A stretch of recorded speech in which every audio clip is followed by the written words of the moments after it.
we've done this album basically like across the pond. Like I've sent you tracks, or you mean, and you've just spit over them. And Right. I think the mix downs we've done, I think they're quite a high standard. I mean, not trying to gas you up, man, but you know, you got bars like I don't know what to say, man. You know what I mean? To me, you're just a legendary MC, in my opinion. I'm not gassing that or taking it too far. Or I would have told you from on the jump on the first beat that you got Right. from me. And we have a good product there. In my opinion, we have a good product there. And the next stage is to connect an audience. Is to connect an audience.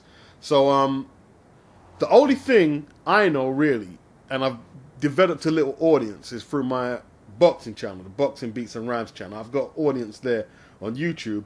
I know how to work that there. I know how to develop an audience with that, with my videos and hangouts. What did you learn from TuneCore? What ideas have you got from CD Baby and them guys? Well, to me, it seems that the main thing they're going to do is to get you in those stores. They're going to do the work for you, the leg work. Whereas we do it ourselves and get it in the store, but that's like cutting. That's like saving a lot of time and energy. But I mean, it's positives to both of them. I think CD Baby offer a lot. They're going to do a little marketing. Not really. They don't really market your stuff, but they take more steps towards covering the bases that TuneCore doesn't. Well, TuneCore offers. They both offer the same thing at a different price, and it's just basically doing the legwork that you could do yourself, basically. Yeah, Because you can get in the store yourself. You can get in iTunes. Like I told you, you need the UPC code. You probably would have to register the company, which none of that is really expensive. But to cut through the chase of all of that and to get in all the stores at one time, that's what they do. That's what makes them appealing. So what's the layout financially for that? It's not much really considering, especially when you're starting off. I feel like if TuneCore is like, I think for their largest package is $100 for an album, $99 for an album. But no, did I say TuneCore? Yeah. I mean CD Baby. CD Baby is like $100 for their large package, their best package, with the publishing that they do, with the the potential to have a hard disk made up and all of this other stuff they offer. Everything they offer is right there. Yeah, but the biggest package is like $100 for an album, and the problem with that is you look for 9% of what you make. I'm a skeptic, man. I'm a skeptic because I don't know anybody no success stories from there. I like to see success stories. Right. And then, but that's me. I'm a very skeptical person, man, on that level there. Because a lot of these people, they'll say, yeah, jump on board. And let's face it, man, you MC, a lot of people don't understand underground hip hop. Like, they'll take your product, they'll take it to places and say, nah, we can't do anything with that. And stuff. Right. Yeah, I mean, I agree with that. I don't think what you use them for is their marketing ability per se. I feel like what you use them for is just to get in those stores, because that in and of itself is a marketing tool. In my opinion, if you see a guy and all he has is a few videos on, say, like us, like a few tracks on SoundCloud, maybe a mixtape on this, you ain't that impressed, like, because so many people have that. You know what I mean? It's like nowadays people want to be like, they want to get behind a winner. Like, what is he doing? Like, is he just rapping to be rapping? Or they just bullshit making beat basement? But when they see like you got your product in some well-established stores selling, I feel like that gives you another level of credibility. May not be a huge jump over the guy who just got some mixtapes out or whatever, or just some tracks. I mean, not a huge step up, but it's a step up. Like if you tell a person, yeah, go download my joint on it's on iTunes, it's on Google Play, it's on, you know what I mean, Amazon, wherever you look for it, I'm on there. Go ahead, download me, show some love. You know what I mean? They like, dang, he out. He really out there, and people want to get behind that. But if you just, like the average Joe with it, I don't think. I'm not saying that they won't get behind, especially if they really feeling what you're doing. But Yeah. a lot of people like, he just, he bullshitting. Yeah. Like they want to see some success. People don't want to get behind a loser. You know what I mean? They want to see some success before they say, "Oh, I'm all in." That's the whole. To me, But that's the whole do, do, psychology. can you quote any artists from TuneCore or CD Baby? Can you? I can't say that I have, but I can. I also can't say that I really looked to see. Like I don't know if you made that type of search to find out who's used it. I just been basically doing searches to see what they were really about, and before I go any further, I'm not really promoting them or saying that is what we should do. I just think it's an avenue. Okay, yeah, and yeah, yeah, expensive one, an expensive one, $100. I mean, I know I'll be blowing $100 on something that's less important than myself. Likewise. So But I mean, when you say is it internet stores it can get into, or for actual physical stores? CD Baby, I believe, offer the physical store because they offer the possibility to do. They actually do the burning, I think affiliated with Disc Maker, or they will actually do like a burn, like burn your disc For $100? No, not for that. I'm just saying once you in with them, then you you could go and probably purchase that other service and all of that. Oh, right. Yeah. So they burn up the disc. Because No, I know a guy just who can do physical copies, and you get your artwork together, and they can do it at a decent price. The next thing though is the distribution. I mean, if you can get the distribution popping, then you're all good. right. Like I hear what you're saying about the average Joe on SoundCloud, but there's probably loads of people who use iTunes and stuff, and like they thought they'd jump to the next level. And look, most of them probably ain't got product like we have. So it's something I want to study a little more. I need to study that a little. I need to talk to some artists who've used iTunes and been, because I hear people say, yeah, iTunes. I've used iTunes. I said, yeah, but your shit ain't gone nowhere. Yeah, true. I agree, 100%. You know, it's like I think it's just like a status symbol. It's what they drawing us in with. I mean, the people that's using their product, that's their pill. Because iTunes is the biggest online music seller, I believe, and people want to be able to say they in that store. It's like, how can you be a musician and you don't have something? I mean, people have asked me, can I go to iTunes and get it? Oh no, not. I mean, I could get it. You know what I mean? You gotta come with something like that. Yeah. I've got people who want our album already. They want it already. Yeah. So do I. I have a few people like that too. Yeah. But they now I'm gonna be fair though. They're people that maybe not be friends, but close to friends, like associates. Yeah. And I don't have people hitting me randomly like, yo, when y'all coming with an album. But I got people who know what we do and they interested and they like, man, I got to hear that. When is it coming? When you releasing it? I got a little interest in it from the people that I communicated to that's what's going down. So I agree with you. I don't know if you've listened to a lot of my YouTube vids, but I've played some of your joints at the end of them, at the end of the vids, and people say, "Who's that guy? Who's that guy? Where's that beat? Where's that beat?" And like you know, like yeah, so. I've seen that happen a few times. Yeah, I've seen that happen. Yeah. So people say, "Well, it's about promote." I don't want to be too presumptuous, but I think once we drop, I don't think promoting it on YouTube will be that hard. You know, connecting with some hip hop DJs, and some distributors and some people who have a little more expertise in that, you know, in that game there. I don't think that would be too hard. See, the way I see it, man, the only thing this album has cost me is my creativity and electricity. I haven't had to go in no studio and pay no one to do it. I've just made the beats here.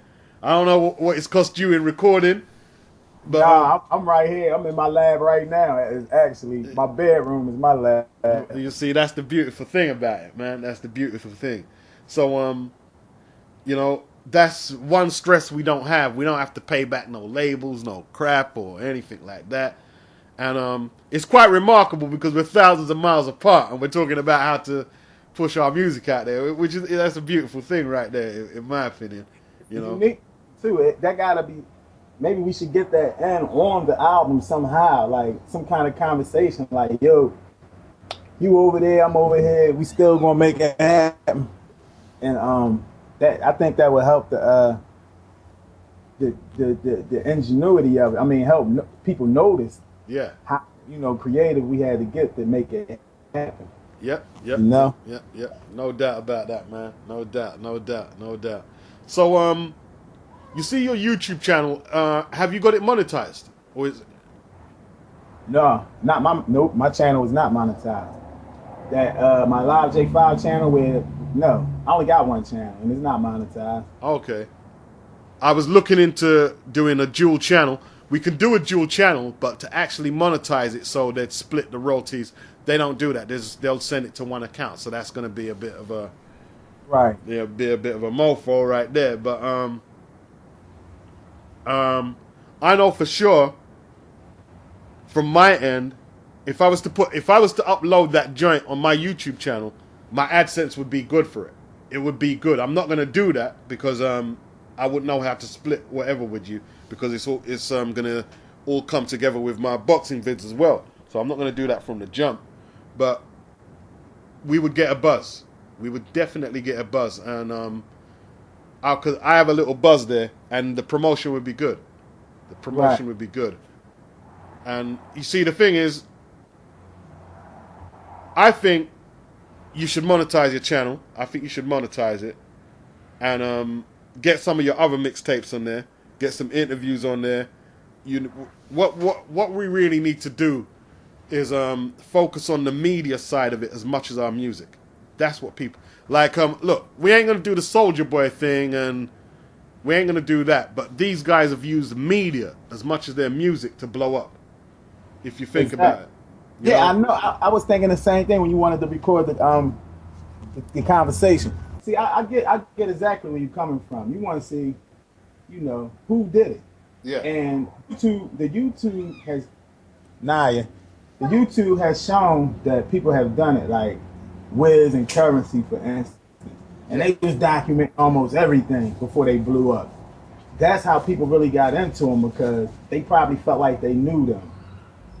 You know what I mean? They let them in so hard with, interviews, and just when they was just kicking around, and they was filming everything, they was documenting everything, and they was uploading it. Yeah, and that people feel like they knew them, so they was interested in what they was going on and what they had going on. So I understand you 100% when you say that. Yeah. It's a powerful outlet. I agree. Internet is very powerful, man. Like, I used to hear people, even now, people say, "Oh, MySpace is played out." Man, you can't say that. If you could put one joint on there, and the right person hears it, I don't leave no sort of like avenue unturned. I think all of them could be effective, man. Like, look, man, I know you've been doing music for a minute. There was a time when there was no social media.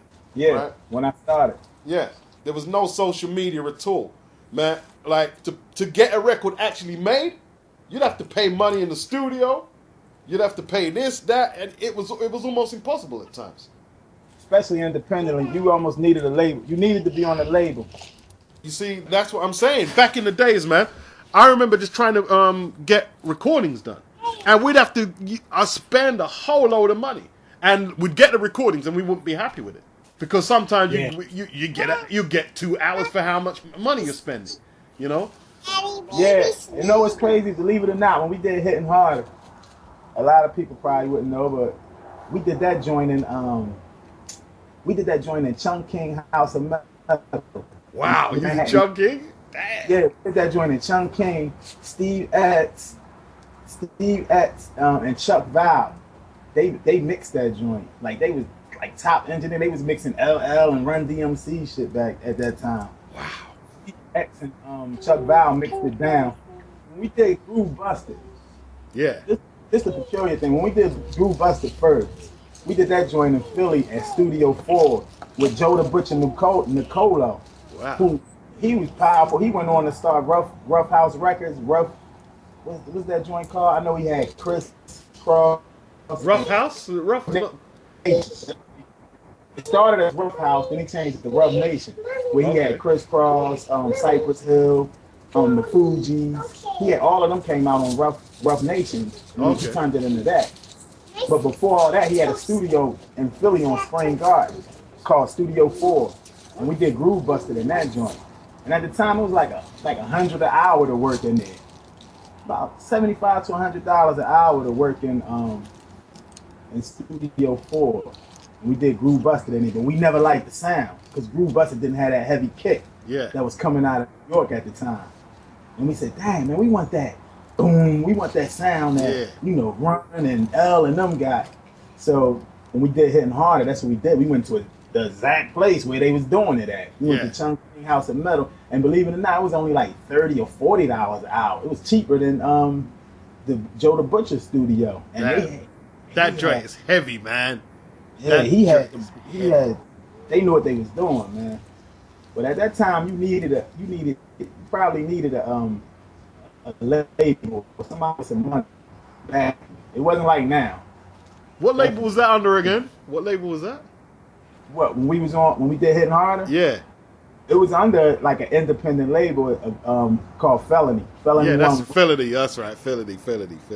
Damn, man. Yeah, that's a story that needs to be told too. I mean, it was a guy. The reason he came with the Felony moniker was because he had worked at like a juvenile place when you get in trouble, like now detention hall.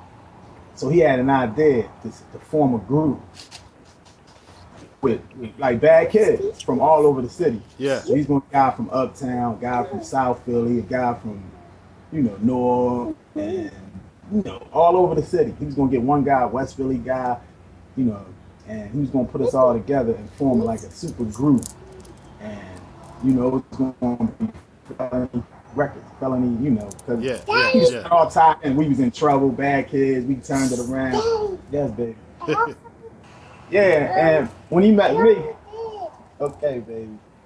When he met me, I got all them guys out. I was the guy from Uptown, and he already had a North Philly guy, a West Philly guy. Yeah. He had a guy from this other, West Philly, South Philly. He had guys from everywhere. He got me because I was from like what they call Uptown, further like Germantown, Mount Airy, West Oak Lane. So he got me, and I pushed all them dudes out. Like, man, the group's okay. But other MC, I need my guy. Yeah. He loves me. He loves my lyrics. So everything I said, eventually I pushed everybody out and got my whole team. DJ Dave, Cool Rich, we all from the same area. His idea to get us from all across didn't work because I kind of like pushed everybody out because he would listen to me. I was like, man, I can't work with this guy. You got me, but I need Rich. He's like, all right, I'll get you Rich, but that's it. We still gonna use the DJ I got and this and that and the guy who making the beats. I'm like, man, I need Hans. I need Hans to make. All right, I'm gonna get Hans, but we gonna use this DJ. And I need Dave. So that's how they make the Groove Busted joint and Hitting Harder. But it ain't never worked out. How could you didn't record more joints, man? Because I mean, your rhymes like you was advanced, man. You was advanced just as an MC, man.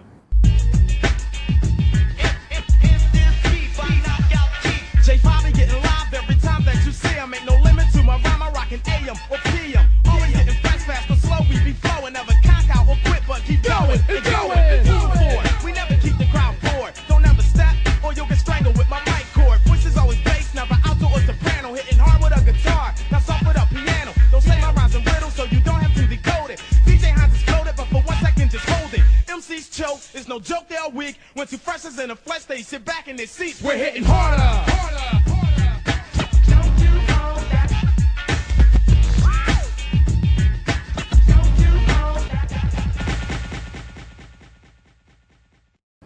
Yeah, but you know what? We was in that deal with him. I just said I got us all in. Yeah, I led us all down a bad path too, because we was in some bad deals with him. It's like he owned. It's like he owned us, and we later realized, like we went to with the butcher, because when we started feeling like we wasn't getting what we could, he wasn't taking care of us. We went to holler at the people that we knew in the industry, like the people that we had met. So we went and hollered at Joe the Butcher Nicole down at Studio 4. And we was like, yo, man, we need some help. You know what? You heard our stuff, because he had always liked it when we went in to record. We was like, you heard our stuff, so, you know, can you give us some help? He said, well, I thought y'all was with this guy, Felony. I said, like, yeah, but it's not working really. And then he said, man, I told him he should have took the deals that I had on the table for y'all from RCA and the one I had from Columbia. I told him that was good deals, because Joe was really linked with Jive. At first, Jive RCA, because he was dealing with Fresh Prince, guys out of Philly, steady acts like that. So all of them was on Jive RCA. Yeah. And he was trying to get us to steal. But the guy we was with was shooting the deals down without even running them by us. Not even bringing them to our attention. You feel me? Yeah. So that's what happened with that. When we went to Joe, he dropped that bomb on us. I can't hear it. Okay. You'll hear it. It's not working? No, I can't hear it. Oh, let me turn it up. Yeah, man. Like that joint there, man. My homeboy, he said he heard that. He might even have it in his collection somewhere, man. He might even have it. It was getting around. He was telling it. I mean, it was just a bad situation. That's how it was in the 80s, though. Like, he was like, well, we not getting real a lot of spins. And then we were seeing like letters saying we was spinning like crazy in Detroit. Then I got articles of people that wrote about us in California when he was saying we wasn't even spinning and barely in the tri-state in New York, Delaware, Jersey, and Philly. He was saying we wasn't really spinning and people was knowing about us. But that's why what happened. That's why the industry is the way it is now, and the majors, they barely got artists and everyone is independent. Because it was just too shady. Yeah, it's way too shady, man. Way too shady. Way too shady. When Joe dropped that bomb on us, it was like, damn, man. We approached them like, man, we had deals on the table from major record labels, and you don't even approach us with it. You don't even say, yo, this is what they offering y'all. I don't feel y'all should take anything. Yeah. Damn, at least let us know. You know what I mean? But nah, he was like, well, it wasn't working. It wasn't a good deal. Man, you'd be the better judge of that, man. You know? Yeah, so eventually we looked for ways to get out of our deals with him, and we found out we was in like some cutthroat joints, like we couldn't get out. Yeah. So I'm like on the show. That's why I'm saying all this to answer why I never really recorded nothing. Really, I couldn't legally. Yeah. I couldn't get another record at the time because he had me in the bind. Which I was thinking, like a few lawyers was like, man, you might could break it because we was juvenile. Yeah. Even though our moms kind of signed in on it, we probably could have did more at the time, but we was like, we was, you know, when you're young, you arrogant. I was like, man, I'll wait it out. But in the meantime, I'm gonna write like crazy. And by the time, I think I would have been out in like 90 or 91. Yeah. Or whatever. I was like, by the time that time comes, you know, I'm gonna have all this material. And you know, I was still recording like on the underground, but I couldn't put no record out. As far as I was under that assumption. Yeah. I was still shopping. My stuff around, had people interested in the demos that I had out, but just nothing had popped at the time. And I was still with DJ Dave. I had kind of went solo all the way back then. I mean, me and Rich was still writing together sometimes, but I had a lot of songs by myself. What's happened to Rich, man? Is he still spitting? He can, but he not committed. You know, he doing a lot of other things. He real successful at what he do. Yeah.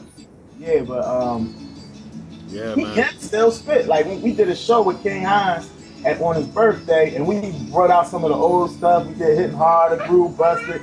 We did some joints that never came out. And people were shocked because we didn't practice or nothing. We was just going back to back off the top. You know what I mean? It was crazy, but Rich still down.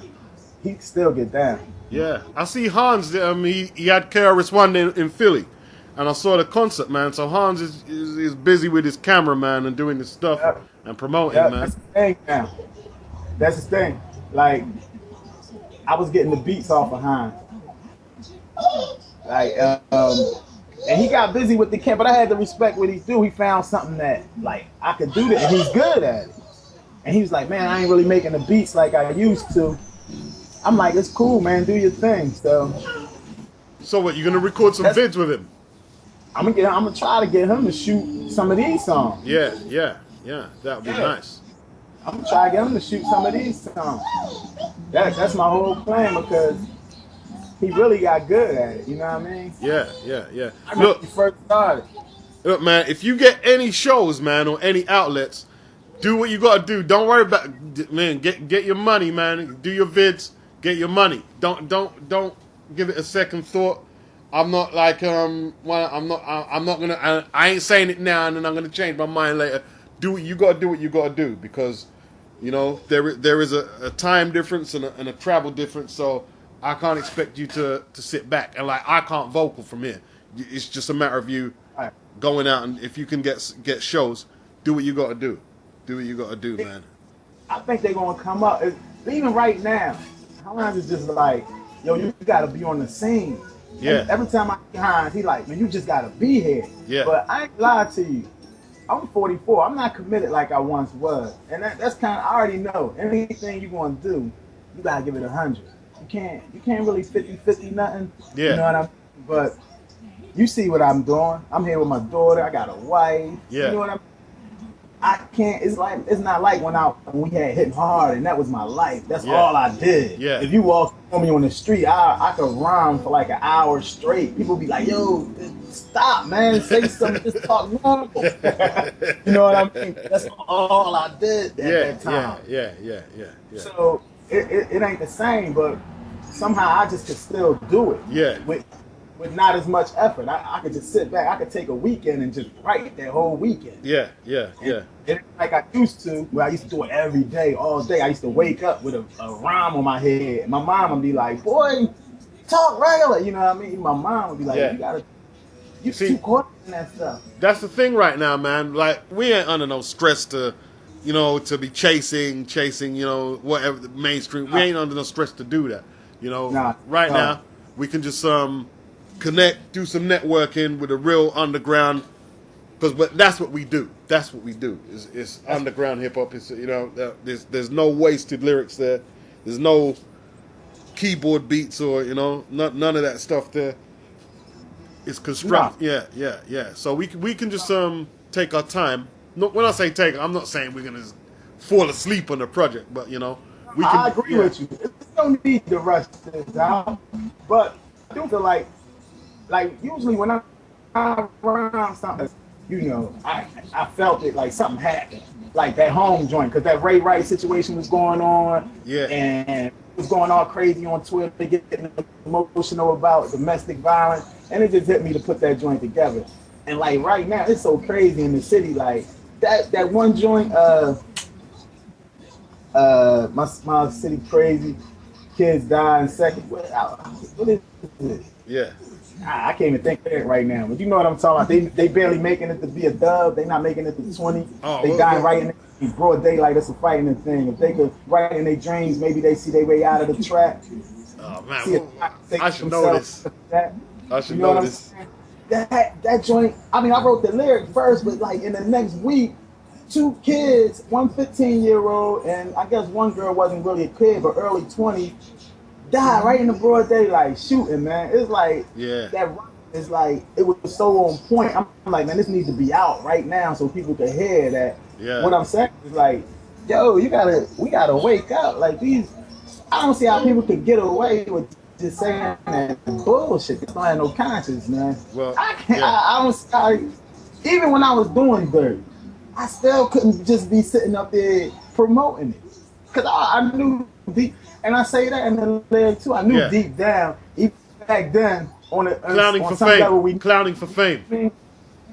We knew it was wrong when you may be doing it, but you don't promote it and try to get others to walk into that same track. But That's what I feel. I feel like the message gotta be heard more than anything else. That's Yeah. not. I just feel like people need to hear it. Oh, no doubt, no doubt. Because the older you get, man, you realize your skills are a gift, and you have to use them.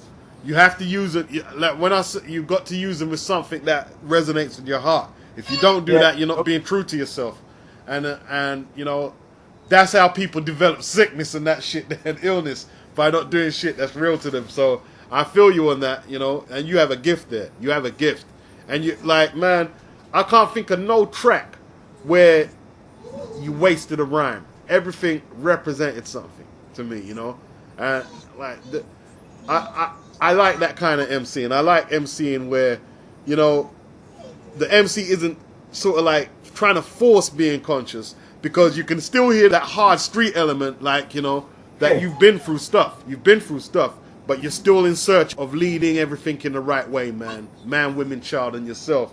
And I like that kind of MCing, man. Yeah, Plus you got metaphors too, I feel like I don't know if people can hear it. I mean, I don't know. When I was from MC these days, to me, and I hate to be critical of these guys because they doing their thing. I guess they building off of what was left to them, and I'm part of that too. So I can't be so critical. Yeah. Really. At the same time, it feel like to me they just be. It's like it's a book out on things you gotta do to be an MC. Like they so cardboard these days. I hardly see few rap to me that look real. Yeah. They look like they be them themselves. They don't. Like, what is he acting? Like it all seemed like an act to me. Like their motions, like almost all of them got the same hand motions when they spit. All of them got like the same dialect and cadence of when they speak. I'm like, what the? Yeah. Is this real? That's how I ask myself. Like these MCs, and I feel like, oh man, because I'm always like, man, Rich used to rap. Yeah. It was really cool. These dudes pretended to be cool. Yeah, that's It was right. funny. That's right. That's right. And people really liked us. Like, it wasn't like they just some guys that could rap, but they really corny as hell. Like, I'm like, I don't know. It's a whole different game now. So I don't really criticize it, and I like a little bit of what's going on, but I think it's I feel I think sometimes it's got to be critiqued. It's got to be critiqued because back in the days, man, like I used to listen to radio shows and you'd get NWA, but you'd get Tribe, you'd get De La Soul, you'd get Public Enemy, you'd get Kane. So you'd get a myriad of different styles and beats but these days it just seems like it's just one record just playing all the way through, man. Yeah. Yeah, you often hear me speak about that. There's no balance. I often say that. Yeah. It just gotta be some balance because when I do know, even though truth of the matter is, a lot of people that I looked up to, I was on the radio. I heard myself on the radio before I heard them on the radio. You know what I mean? Yeah. Even though eventually I was looking up to them, like Chuck and them. Yeah. I think we had busted playing before I heard their songs. You know what I mean? They might have been out in New York, but I'm just saying I didn't hear it. Or like Big Daddy Kane. Yeah. I remember we did a show in somewhere like Jersey somewhere, and Big Daddy Kane, I met him backstage. He was with Biz, because Biz had Make the Music out. But if Kane had something out, I hadn't heard it yet. But I seen him backstage, and he wasn't on the flyers. Biz was. Biz was headlining. But he brought Kane with him. And I was like, who is this dude? You know what I mean? Because he wasn't all fly yet with big chains on. This is like a regular dude. And what happened was he spit some bars backstage. I'm like, man, that dude gonna be somebody. Yeah. You know what I mean? In the long run. But yeah. But what I'm saying is I was already doing it before they came out, and I started respecting what they doing, looking up to them. So it's like, man, I got a lot of respect for what they brought to the game, and I started taking on that. But I was never promoting no negativity. So when I seen like in that era in the '80s, almost every rapper had something to say. Yeah. Something. Yeah.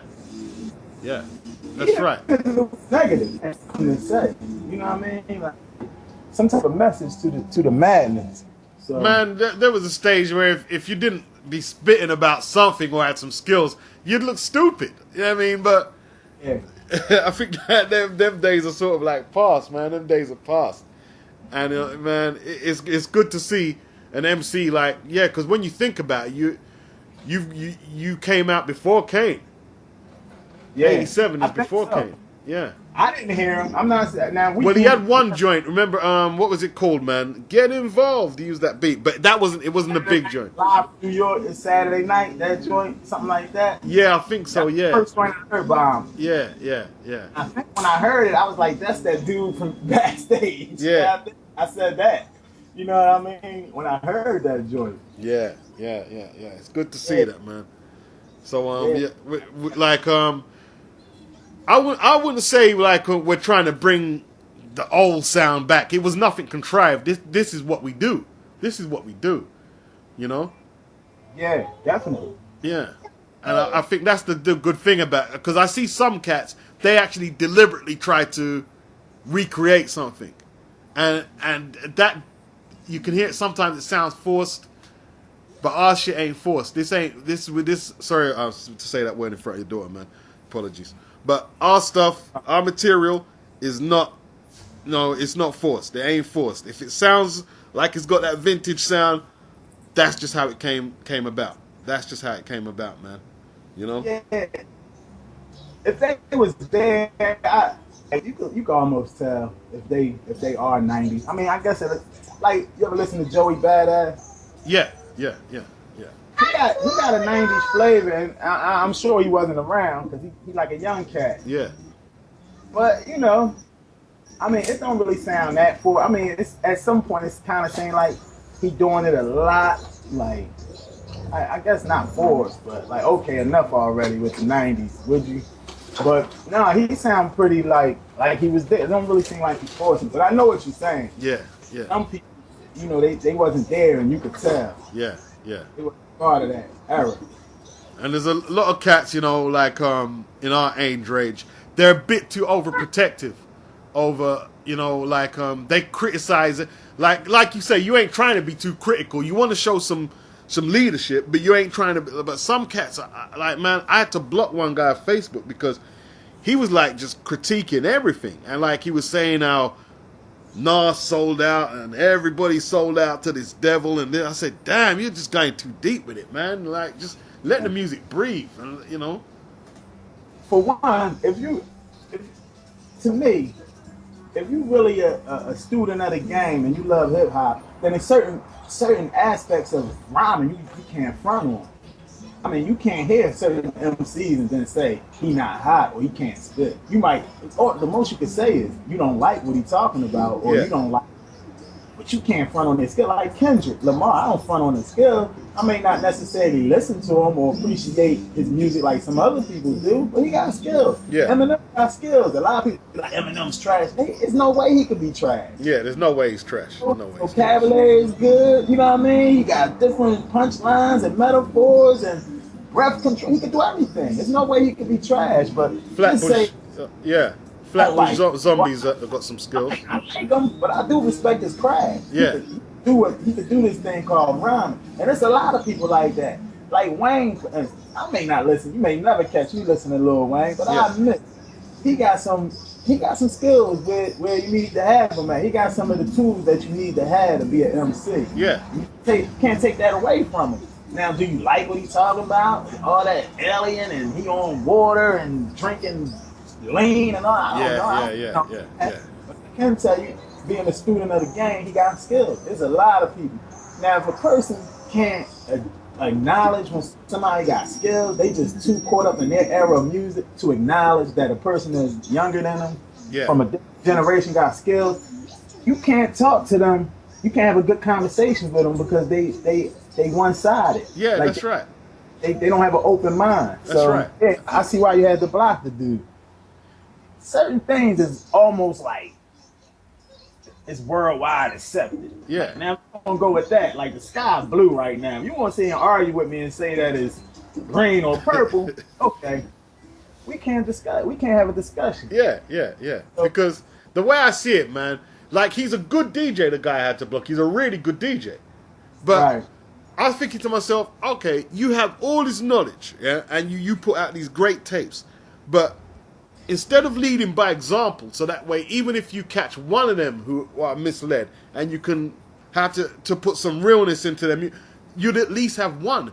I speak to a lot of kids on Facebook and stuff, and they sort of like think Biggie and Tupac is old school, and they think this is what. And like I've schooled a lot, and I'm like, and I've got through to some of them just by talking, just dialogue, simple dialogue, you know. Yeah. I think, but the other way around is heavy too. Like I talk to a lot of young people. Now, just what I ask people of our generation to do, to at least acknowledge when somebody got skills, they won't do the same thing. You play some Big Daddy Kane or some KRS-One, and they like, oh man, he's whack.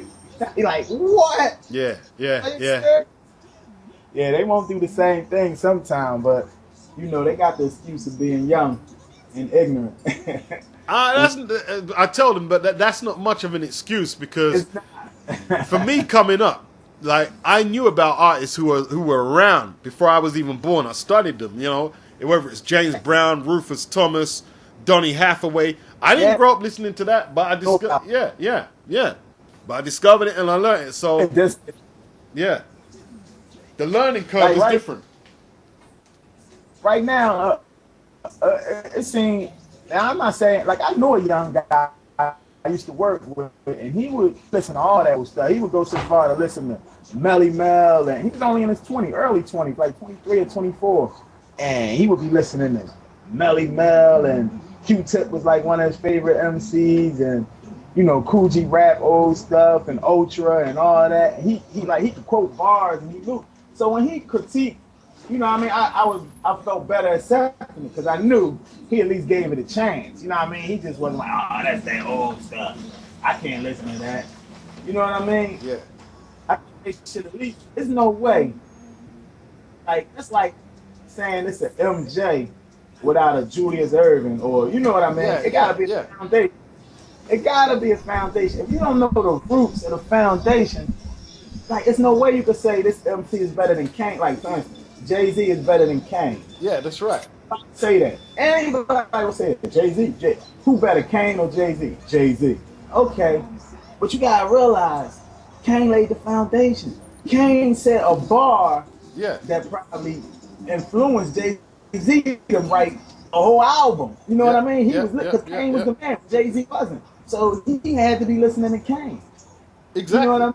So exactly. Who's to say it would even be a Jay if it wasn't for Kane? Listen, how can you say who better? I heard MOP talking to DJ Vlad, and they said they was at Prospect Park, and they said, I thought Chug Brock was rhyming, so they went round the corner to listen to who was rhyming, and it was Biggie, sounding exactly like Chug Brock. Right? And that's who he was studying, obviously, from BK. And I saw another film where Biggie was rhyming like Kane. Yeah. Right? When he was a kid, you know? And like, you know, people have got like, but the youngsters know Biggie, but they don't know Kane and they don't know Chubra. Right. So I'm just saying, it's hard. I really don't like those greatest of all time discussions and topics and who the best MC and top 5, because it's like, to me, like if it wasn't no Julius Erving, probably wouldn't be no MJ. That's right. If it wasn't Jay, you know damn well it wouldn't be no Kobe, because Kobe got all MJ moves. Yep. So, you know what I mean? It's safe to say the older school, they influenced and they helped. They just a form they build up from that older generation. You can't have one without the other. Nope. So I don't know why, you know, how people like just don't even acknowledge that. I tell you what, man, if you asked me to name a top 5 today, it would change tomorrow, and then it would change the next day after that. You know what I mean? Exactly. I usually say from what era. Yeah. I'll leave that off like that. Who, the top 5, my top 5 in the 80s, or you know what I mean? But it's hard, man, because I remember, just as being a fan of the music, I remember at different times, just me, myself saying, damn, he the best right now. I remember saying Kumo. Yeah, Kumo D was the best at one time. Yeah, I remember saying that. I remember saying KRS-One. I remember saying I never really said Big Daddy Kane, but he was up there. It was G-Rap, debatable. G-Rap was the best at one time for me. Yeah. See, I mean, I remember doing this. I remember saying Nas. I remember saying that. So, it's just that different times they go to the top of the game. That's all I can say. That's If right. you could somehow put them all on the same platform, I don't know who would come out on top. My cash might be on Chris though. To me, he probably the most purest MC. Yeah, Chris would have to be up there, man. Chris would have to be up there. But you see, it's difficult for me, man. I remember when at stages, man, when like Sadat X and Grand Pooh, bro, they was just empirical, man. Like when Mobb Deep came out, I thought Prodigy, man, was one of the best of his time there. He was just cold. Yeah, he was. You know? Yeah. And he came right on the heels of Nas. So I mean, that was a rough time. Like if you didn't have skill at that time. Yeah. He was in some trouble. You needed good breath control then, man. Or you couldn't get in the game, man. You know what I mean? That breath control had to be nice. I ain't so. Yeah, that's to me. That's that's kind of your lane. That breath control rhyme as well. You see the cats who do battle raps, just on acapellas. Their cadence is terrible because I heard them in the BT Cypher where they had to rhyme on the beat. And it just didn't work the same way. It just didn't work. Nah. That's my only knock on that little genre right there. They not really rhyming. I'm like, I mean, they may be rhyming, but they not really rapping, I guess. No. They just talking. Yeah. Basically. So, but not to say, I don't know if they can.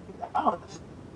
Some of them can for a fact. I think Cassidy was involved in that at one time. And I know he could ride a beat. A few of them, a lot of them can, I guess. But what they actually doing at the time of the battle is just talking. There's no cadence to it. Like if you have to rhyme with cadence, you need to learn how to rock the beat. That is an integral part of MCing. Is the beat, whether it's a beatbox or a beat or a drum beat, you need to be able to rock it. You know. Gotta be on it. Yeah. No disrespect to that genre, but I think if an old school guy who especially who can come off the top of the dome, that shit is no problem to them at all. That's easy work. What? Just talking the bars. That shit was easy. That was easy. Yeah. You know. A lot of it seemed prepared. The stuff they said. Yeah. I mean, freestyle off the top of the dome. A lot of it seemed prepared. They already know who they battling that night most of the time. Yeah, I had no fear of it either. The reason I had no fear of going is because, from the UK, like one of the top MCs was Comanche Sly from Hijack, and I remember the first time I went on stage, I had to follow him after the thing, and he was good. Right, yeah. So. Just that upbringing there, and I think Keith Murray and Fredro Starr are gonna use beats when they rhyme, when they battle, and I'm glad they're doing that, man. Yeah. It didn't go yet. I know it was coming up. I thought it might have happened already. I think it might have happened yesterday, man. Oh yeah, but I don't know the results. It was coming up. I know it was coming. I don't know the results either. I mean, I wasn't that interested in it. I mean, that's like part of hip hop from the very beginning, battling. But I just feel like, I don't know, old school battle. I used to battle people, and we should just get on the beat and go at it. You know what I mean? Yeah. Kind of like they doing now, but it was all these rounds and stuff. You know what I mean? Battling back in the day, we used a battle never lost from the House of Pain, but it wasn't a battle like I was cursing him. Like you done your bars. Yeah. He done, it was like that. Yeah, exactly. Yeah. We was trying to figure out who had the best skill. Yeah. We were trying to figure out who had the biggest gun or the most money, or who wasn't really a street guy. How well you can rhyme. You said you had $1 million, but you really got, I can rhyme. I ain't got no money, but I can rhyme. Though. Yeah, exactly. Or whatever. Yeah. Stand it. I really get it. Your sneaks look like it's like a comedy toast. I don't know. Yeah. Why does your financial status legitimize you? You know, why does that legitimize you? If you ain't got bars, you ain't got bars. Yeah. If you ain't got bars, it don't have nothing to do with how much money you got. And just probably the hottest dude somewhere, you never know where he at. He could be standing on a bus stop right now somewhere, spitting bars out of his headphones. You never know. Yeah. It don't even matter. If you got it, you better than the guy. Don't you got what he got? If you got superior skills, wordplay and vocabulary and flow and all of the other things that make up an MC, you better than them. All that other stuff don't matter. Nope. But I saw an interview with KRS talking about when he battled, I think he said Melly Mel. Yeah. He said he battled Melly Mel. And he said Melly Mel went with the old school style of battling. He just tried to show that he had more skills than Chris. Yeah. And he started in a rhyme, but he directed nothing towards Chris. Chris said he had something that he directed strictly towards Melly Mel, and that's how he won the battle. Because, you know, he attacked him personally. And I guess that's what it's about. But Melly went old style. Just tried to show, hey, I'm a better rapper. I'm going to ride this beat better than you can. Yeah. And probably start flipping some wicked style on the beat. And Chris said, I'm not even going to try to out-rhyme you. I'm going to just embarrass you and talk straight about you. Yep. That's what it's about now. That's what Mo D done to Busy B, man. He changed the whole structure of it right there, man. You know what I mean? Yeah. Put that barber shit on hold, man. That was like, oh. I mean, he changed the whole structure of that, man. And man, yeah, like Chris is a legend. I was listening to a battle the other day. They didn't have no film footage. It was King Son, Grandmaster Kaz, and Melly Mel. And one thing I realized about King Son, he used to sound a little like Rakim on his records, but live on stage, he turned into a different MC, man. And he stole the show. On both of them, man. You know? Good. I heard he was a beast. I never really got into him too hard. But I heard, you know what I mean? I remember at the time he had a lot of respect. Yeah. People used to speak highly of him. I just never got into him. Sounded a little too much like Rakim, man. But he had some good records. Yeah, because everybody was kind of on that 5% thing. I think, you know, God body this and so I think that's probably where the Rakim comparisons came from. I remember I thought Guru sounded like on Words I Manifest. I was Rakim when I first heard it. Excuse me for a minute. Okay, no problem. Yeah, man, Guru.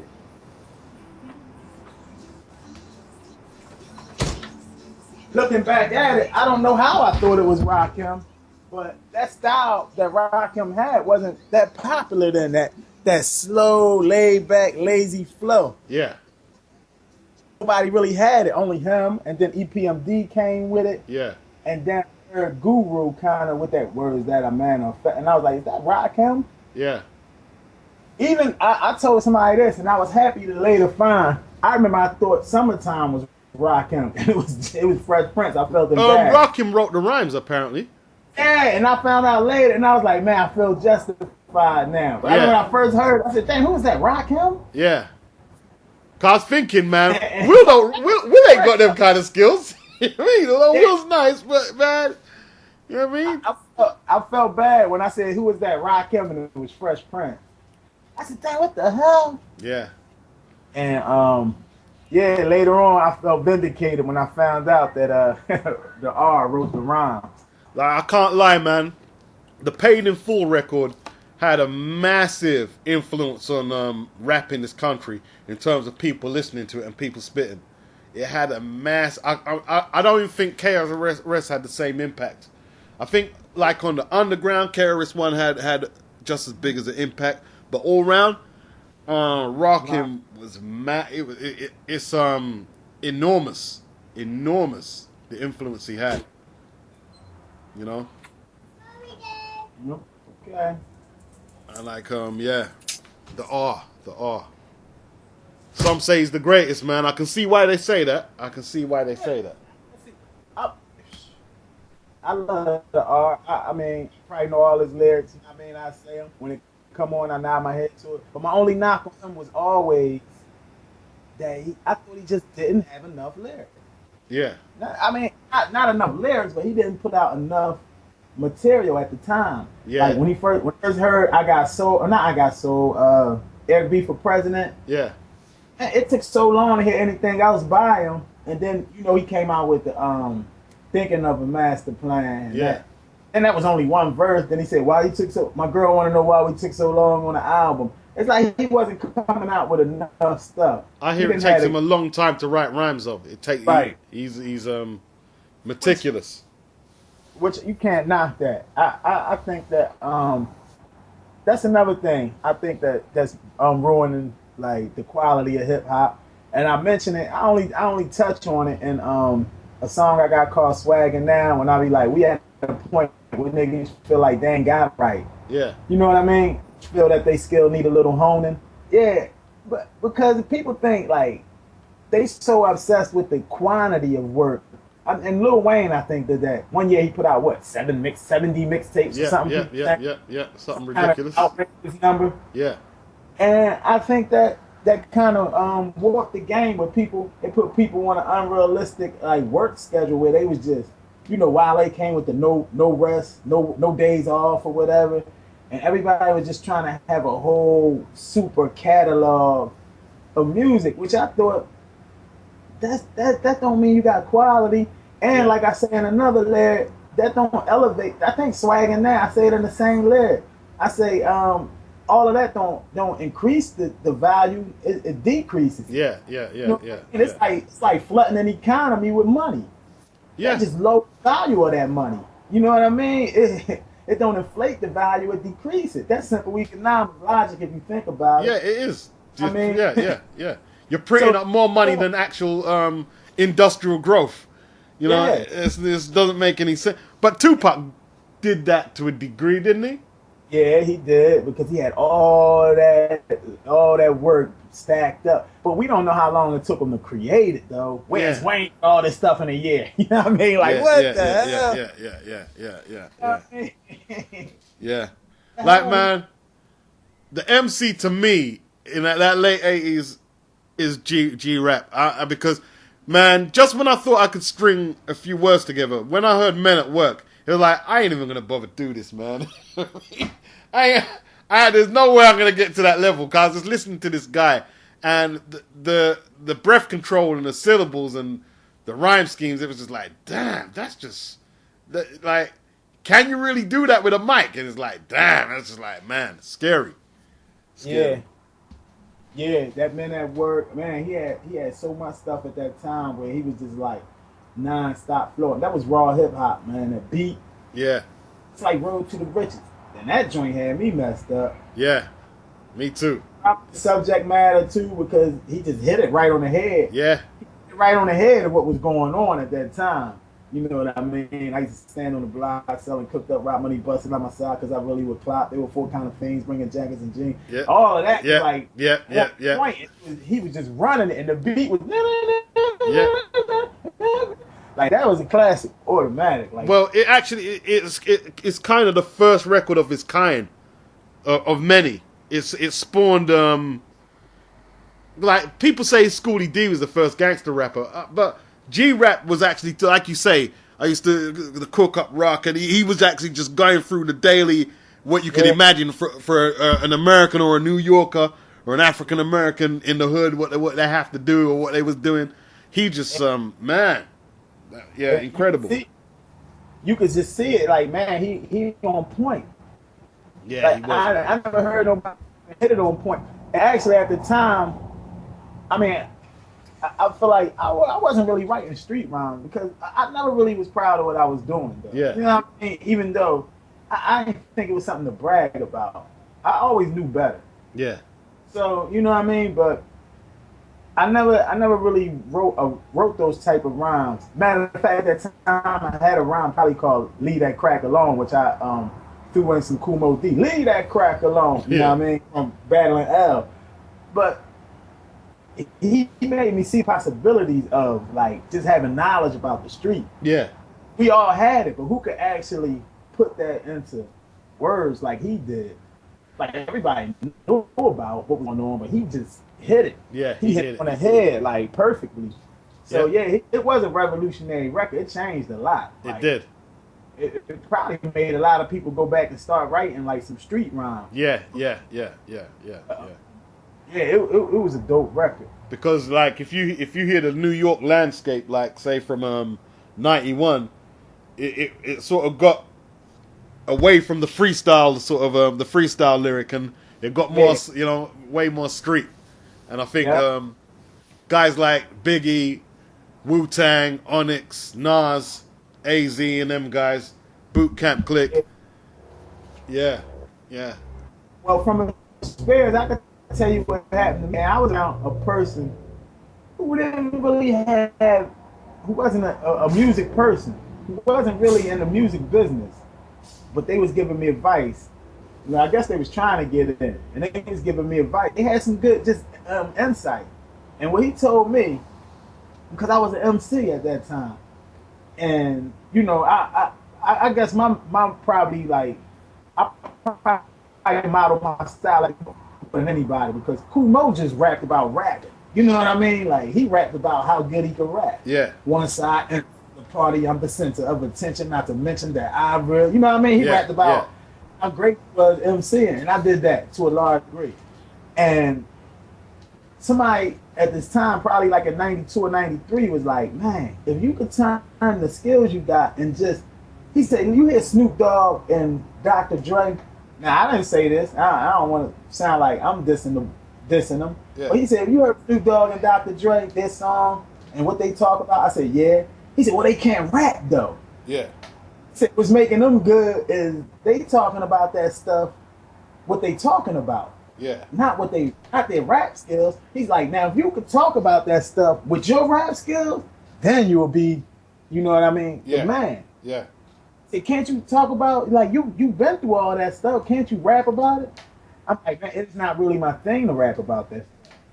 Well, you don't have to put yourself, I guess this dude gave me the idea to like make yourself the third party, or you can tell the story. You don't have to be yourself in the rap, just rap on it. And then I started getting more in the street rhyme around that time, and I actually came up with some good stuff that people that know me love that stuff I got from that era. I'd love to hear that, man. You want to hear something? Yeah, you see that's the stuff you need to upload on your channel. Yeah, you want to hear something? Yeah. That I mean, people would love to hear that, man. I could imagine that must be some mind blowing stuff. That's some classic stuff. I know it's good already from here. I don't even in a way, because if what era are we talking? 93, 94, 92? Yeah, around the time, all in the 90s. I know it's classic. I know it's classic from here. From here, I know it's classic. Because I know what you can do. You know? Like, I've listened to enough of your rhymes. I know your abilities, man. So, that era there, where, like, because even though they were talking street, like, it had to be street orientated, you needed skill. The skill was needed. The skill was needed. You either needed to be able to compound well or storytell really well, or your pitch had to be on point, or a combination of all of that stuff. You needed all of that. But nowadays, they just say anything, man. And like, you hear dudes coming out saying, man, I can't rap, but I'm making money, and they're proud of it. And you think, damn, you really? You know? Well, yeah, I guess that's something to be proud of. You getting over it. You know what I mean? You proud of that. Yeah, you getting over in the system. But yeah, like, I can't rap, and I'm getting rich off this stuff. But I mean, I can't believe, like I always say, anytime I'm on this type of discussion, I always say, there's no way in hell it's a natural progression.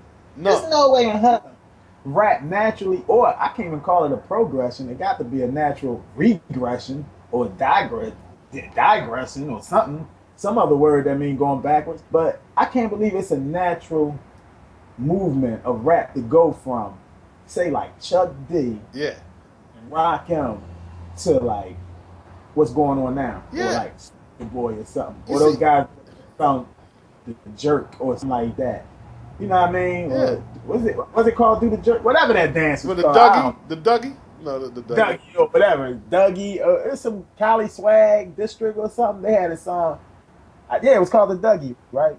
Whatever. I don't know. Yeah. And you had the Bay Area. What was it? The hyphy movement. Yeah, it's a whole bunch. But I'm just saying, I can't believe how does that become a natural.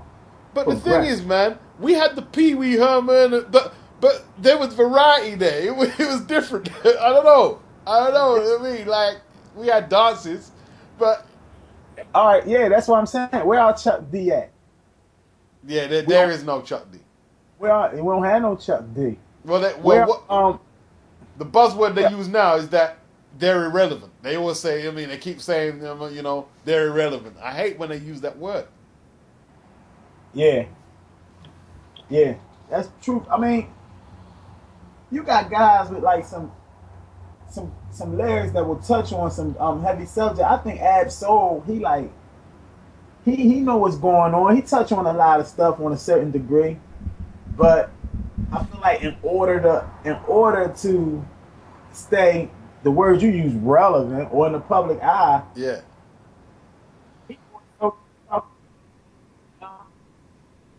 Smoking and drinking. Yeah.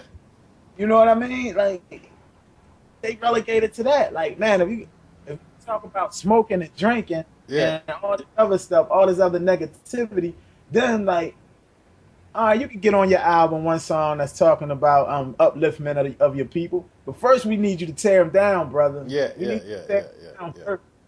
And that's how I feel like it's going, because the people who running those labels, not the people who live in the hood, they ain't the neighborhood people, and they don't care what the music doing, what the kind of influence it's having, because that's the point I was trying to make earlier, how influential music could be when I started talking about even though I was out before them guys, I was influenced by I remember I wanted a gold chain. When I first was young, I wanted to wear jewelry and all that, but then when I heard Chuck D and what they had going, I wanted a medallion and some beads. Junk Brothers came out. I was like, man, this was up. You know what I mean? That stuff had an influence. I was young. Mine was pliable. I was ready to learn. Yeah. And stuff they were spitting, you know what I mean? It sunk in more than a school or something like that, because it's just like when you're in school trying to learn and you're young, they give you songs, A, B, C, D. You know what I mean? They give you songs to learn because you learn easier off a song. That's right. And as you start getting older, even when Chuck D and all of them started talking about what they were speaking about, Farrakhan's a prophet and this and that, makes you to what he could learn do all that stuff. Yeah. And you know what I'm saying? So you can't tell me this music is harmless now, because the same way we learned off of it, now they learning now, but all they talking about is getting high, having sex, and killing each other. So what are they learning? Like See, the scary thing was, man, I was listening to Burn, Hollywood Burn, I Feel Alright going on. I was listening to that today, and I was thinking, damn, that song had a powerful impact. And then what came out after? Boys in the Hood, Menace, this, that. And I don't like getting into conspiracy theories, but I'm thinking, there's I think there was a stage where they realized how powerful the words of rap were, and how they could either mold or destroy certain demographics of Black America with the words.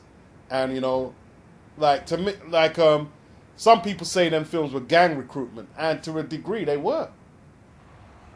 Yeah, it glamorized it. Yeah. I don't care what happened in the movie. It still made those guys. I remember so many people were so impressed with from Menace, Old Dog. Yeah. Like he was glamorous in the movie. They glamorized. He was funny. He did this. He did that. Yeah, he was funny. Yeah. He was ruthless.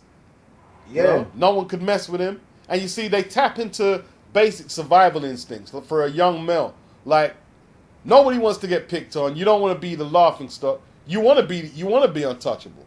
So, increasing that exaggerated caricature, it's a winner. It's a winner all the way.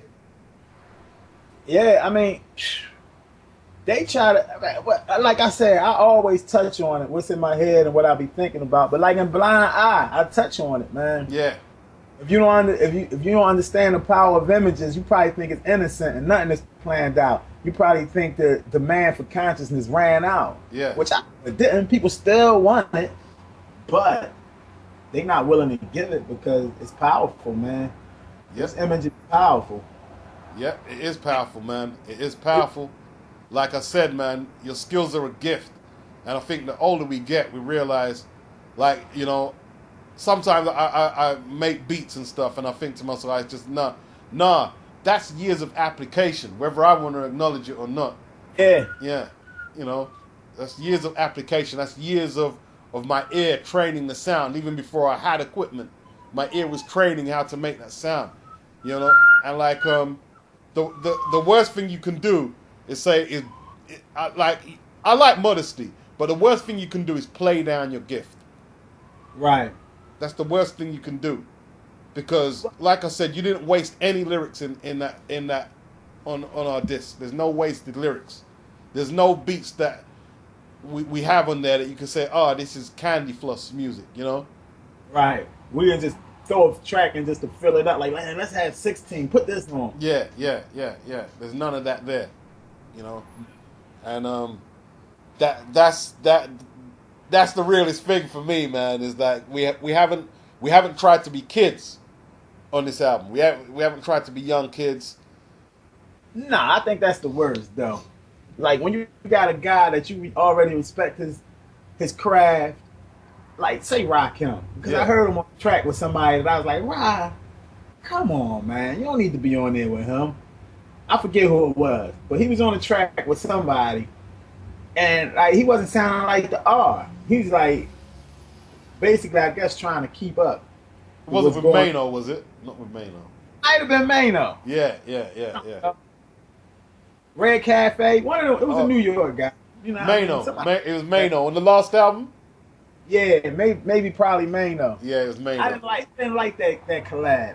Yeah, and it just seemed like it was a blatant attempt to like get a slice of the younger crowd, or you know what I mean, to try to tap into, which is nothing wrong with that. Yeah. But I just felt like the R, you already like the god of emceeing. You don't have to do it. Let them come to you, or you don't need them. You know what I mean? You ain't got to run and chase nothing. Yeah, bro. I mean, I would have preferred to see him do a track with Kane. Yeah. That'll get people up. Like, what? Yeah. And that's something. Yeah. But yeah, I feel like that. Like, I mean, I ain't really known, you know what I mean? But people who do know me, they don't want to hear no bullshit from me. They know what I'm about. Yeah. And like, I really can't come with that. Although a lot of people say, man, you're entitled to it.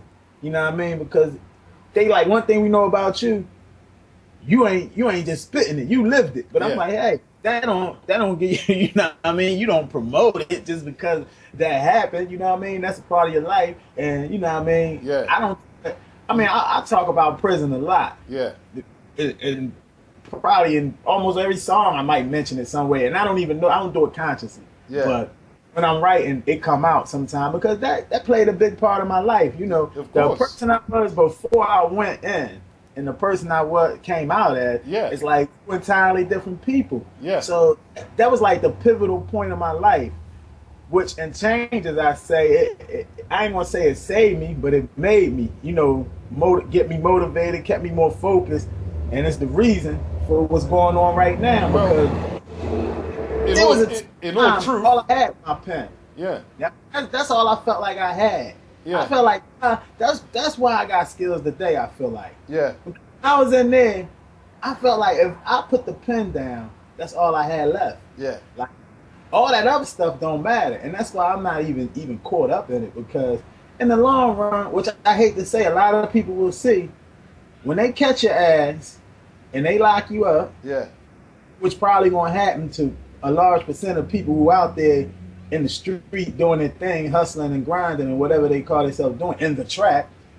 And you know what I mean, when they get you and when they strip you down, that's when it hits you. Like, I ain't got shit. They like kick them drawers off. Now you ain't got nothing. You in the raw. Yeah. Like, what you got in this world? Everything you got is inside of you. You know what I mean? All that other shit don't even matter. All the chicks and all of that, it's just you standing alone with some fucking strangers like kick that shit off now, spraying you down and treating you like an animal. Now, what do you really have, and how much of that shit was real? Yes.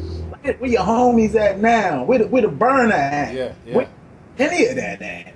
Now you get into the meat of who the hell you are. What you got to stand on? What's going to get you through this? Now, all that other bullshit is gone. Yeah. It's just you. It's just you and reality now. Now, what's going to get you through? Well, that's a real moment. That must be a real moment, man. Because Yeah. I've never been, man, but I think Guru said it. It's like doing a bid and not learning jack shit from it. You know, like that it's got to be pivotal, man. That's your freedom gun, man. You got the choice though. It don't have to be, and for a lot of people, it don't. I see them come home and go right home. I mean, go right back. That's scary. But what I'm saying, I had a long time to sit. I had a long sit down. Yeah. So I mean, in the long run, that's all I had was my pen, and I always felt like, you know what I mean. If I gave that up, that was one part of me that I knew was me. You feel what I'm saying? Like that's one thing I didn't need. You know what I mean? Somebody on the outside to co-sign it. I didn't need this or that. No help. I didn't need no outside influences to do it. That's just something I knew was inside of me that I could do, and I could be like, yo, this is who I am, and this is who I've been. Yeah. You know what I mean? So I never wanted to get that up in there, and by me just keep doing it and keep writing. I remember sometimes I would go like, it never happened long, but sometimes I would go like, say I went a month without writing. Say I went a month without writing. Yeah. That shit is a long time. I would start getting scared. Like, damn, I can't write no more. Yeah. Now, I mean, I just had some kind of block, and then I would just start penning again. Like, I'll start writing anything just to get back in the zone of it, because I never wanted to lose that, because I knew that was my outlet of. Yeah. That's all I had. That was me. You know what I mean? Because, like I said, all that other shit ain't real. All that other stuff you can't hold on to. You can't take it with you. The girl, she's gone. You know what I mean? You could call her and beg her, but she gonna give it up. And all that stuff is gone, man. I tell you, all you got. Yeah. And I be telling my kids this now. That's like I used to work with this dude, JM from Kingsbridge, and like he was in Rikers. He did a bit in Rikers, and he was telling me, man, like he proved to everybody how much money he could make and how popular he could be. And it's the same story. He said when he went in jail, he said none of that shit meant nothing. It don't mean nothing. What do it mean? Yeah, didn't mean anything. Didn't mean anything. What?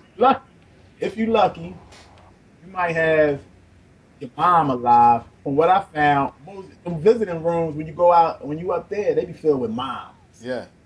They be filled with moms, not baby moms. Yeah. Not wives. Yep. They be filled with moms. That's right. Because they bought you. That's where the real love is at, man. That's all you got left. That's all you really got. You get one of those, and then whatever else you do in this world, you know what I mean? That's all you got. But all that other stuff that people swear is so important and that they can't live without, things I used to worship, I found that I could go without. Yeah. You know what I mean? Yeah. That's That right. shit don't mean nothing. And then that's why I gained a certain amount of strength from that. That's when I started smoking cigarettes. I'm like, man, I don't need none of this stuff. Yeah. I had more stuff than this, and I'm forced to go without it. So this little stuff that they letting me have now, occasional smoke here and there, and this and that, and some junk food, I don't need it. Yeah. And I started gaining more willpower like that. But man, I could go through my list and tell you bars and bars that I wrote about it. I can imagine, man. I can imagine. Time you got to think, you got to think about it. A lot of situations, you got to think about it. Yeah. You know what I mean? You can't fight, you got to think about it. Yep. And that's what you got to do. You got to use your brain. Yep. So, I mean, that's what changed me a lot, man, because I ain't proud of the stuff I used to do. I did all that junk, and I rarely rap about it, but I mean, Yeah. you know what I mean?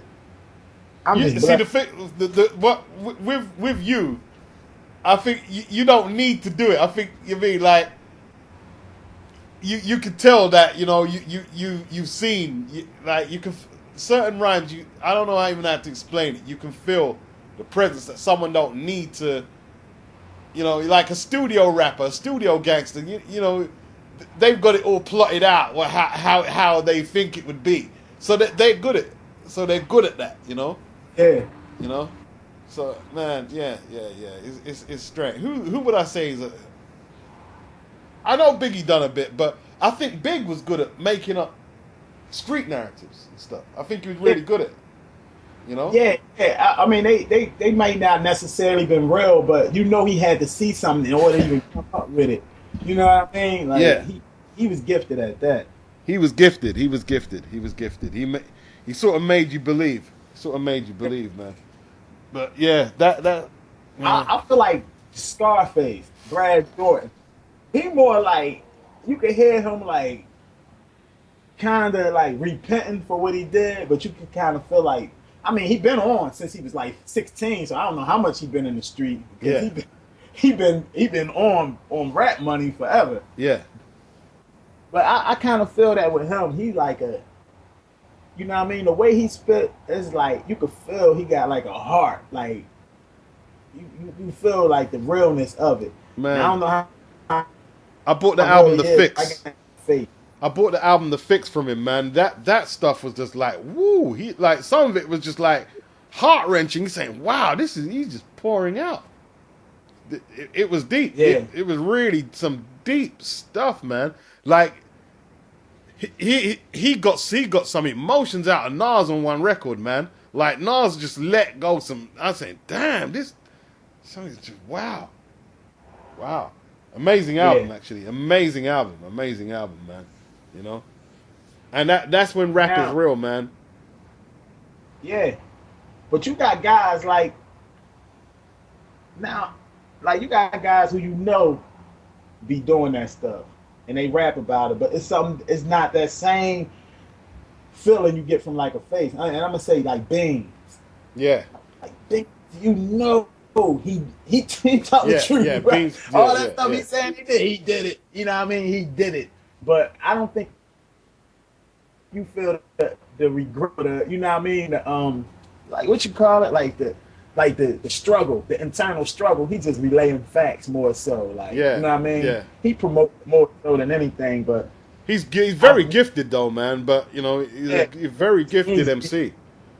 But His lifestyle. Feel it in the air. Feel it in the air. You can feel it. Like when he hit that, I feel it in the air. You know that one he got, feel it in the air. On that, yeah. I think so, man. One of the last joints I heard from him was the Gingerbread Man. He said, wanted. Like, oh man, catch me like the gingerbread. I think Cameron was on it. He's just deep, man. He's just deep. He's deep. He's good. Yeah, He's good. It's good. Many people would say he the best that ever came out of Philly. When they do their little countdown and say like who the best Philly rapper of all time, Beans almost always gonna be at the top of that list. Yeah, Beans is up there. I won't like Philly's got a long history, especially with the DJing. Like you had Miz, who used to rap with who used to DJ for Fresco. There was no Jew. I had an opportunity to hook up with him, but you know what I mean. I was doing what I was doing. Yeah. Yeah. Miz was gifted, a very gifted kid, man. You know, I had liked Fresco back then too. He was like a hype. You know, he could get it going. Fresco inspired Biggie as well. Oh yeah. Yeah, hell yeah. I mean, Fresco got busy, man. Yeah. He got busy, man. You see? And that's what I'm saying, man. I mean, Fresco to me was a hardcore MC, but I used to see him dancing, and he didn't have this shame about it. Like these days, it's kind of like they're ashamed to be rappers. Yeah. I don't get that. I don't get not having pride in your craft as an MC. You know, that's not hip hop to me. That can't be hip hop to me. You know, because all the elements you're supposed to have pride. Whether you're b-boying, turntablism, you're rapping, you're bombing up the wall or whatever. You're supposed to have pride in what you do. You know. Yeah. You're supposed to be proud to say, "Yo, I practiced at this, man." You know what I mean? Philly's got a long, like Jazzy Jeff, great DJ. Cash Money and Marvelous. Cash Money was a good DJ, man. He still is. He still get down too. Yeah, Yeah, Cash Money is a beast. definitely, Yeah, definitely. it's a lot of them though. Cold Money from he was good from Schoolie D. I was at a joint with him when I was with Hines and Cold Money showed up, and yeah, he still get down too. Tap Money, who was with Steady B, he still get down. All them guys still DJ. But yo, I tell you one guy who can contest beans for that spot. EST. Yeah, yeah, he was a beast. He was And a I say, beast. I always say, at that time when we was out, he was like the only. He was the only rapper. I mean, like, I kind of respected his skills more than all the other guys. I Yeah. don't want to sound like a hater, you know what I mean? But at that time, it was just a natural arrogance that I had. I thought I was better than everybody. Yeah, of course. I thought I was better than everybody, and a lot of people was telling me, "Man, you better than everybody. You better than all of them. You ain't nobody." You know what I mean? And the only person I ever thought in Philly at that time, and we talking like 87, 88, around that time, that could give me a problem was EST. That's what I thought. I didn't think Steady. I just didn't think he was good enough at the time. And I know that if somebody hear this, and they probably ain't gonna know who the hell Live J5 is, and they gonna be like, "Man, who is this dude talking Yo, shit?" let me say this. Steady Man. and Kosi were whack. I'm sorry to say I mean, it, man. I was like, man, they can't. I just think they can't mess with me, and that's just the kind of confidence I had. And I don't know. I mean, they weren't in your league. They weren't in your league. That's how I felt at the time. I ain't gonna lie. And a lot of people that know me from that time will tell you. And I mean, they could be biased because they know me, but many people will say like, "Nah, ain't no way they could ever fuck with you." But that's just how I felt at the time, and that's why I give a lot of credit. I mean, I try not to be so critical and try to, I try to give every MC a chance because I know it was many times I used to be like, man, I probably never get known like half these dudes, but I just feel like I'm better than them. And if we ever got a chance to, clash, like I'm gonna come out. You know what I mean? That's just how I always felt. But I never thought that I was a commercial MC.